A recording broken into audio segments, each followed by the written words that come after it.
अस्सलामुअलैकुम दोस्तों, उम्मीद में तो सारी ठीक खुदा सब थो तो सारे सेहत सलामत दोस्तों। ये वीडियोस मज दिमो तुम कश्मीर किस मौसमस मुतलिक अहम अपडेट बे हाव तुम कश्मीर किस मौसमस रिलेटेड वीडियो क्लिप तो मगर तम ब्रश पे भाई सद तरफ रिक्वेस्ट कर कि वीडियो पूरे कश्मीर किस अवामस खतर ज़्यादा अहम, इसलिए वो तुम वीडियो अंडस तक अगर तुम वन चैनल सब्सक्राइब कर चैनल कर सब्सक्राइब सी कर बेल आइकन प्रेस वीडियो कर ज़्यादा खुद ज़्यादा शेयर वो तुम वीडियो क्लिप तम पे वीडियोस मज ब्रोकन कत तो जरूर बताइएगा।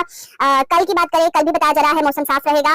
अगर 23 दिसंबर की बात करें, बादल छाए रहेंगे। 24 दिसंबर को हल्की बर्फबारी हो सकती है। 25 दिसंबर को फिर बादल छाए रहेंगे और 26 दिसंबर को भी जो मौसम है वो क्लियर रहेगा।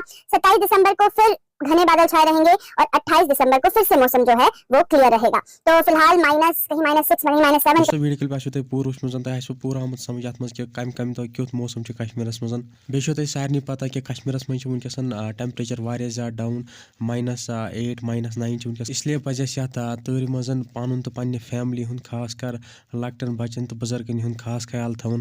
दोस्तों फिलहाल सोन यह वीडियो तुम कर वीडियो ज़्यादा खुद ज़्यादा शेयर तो चैनल कर सब्सक्राइब बे वन तुम कमेंटन में जरूर कि तुहस एरिया मज कूता माइनस टेम्परेचर आज वन मिलो नई सिक्स वीडियोस मज सारे खुदा हाफिज।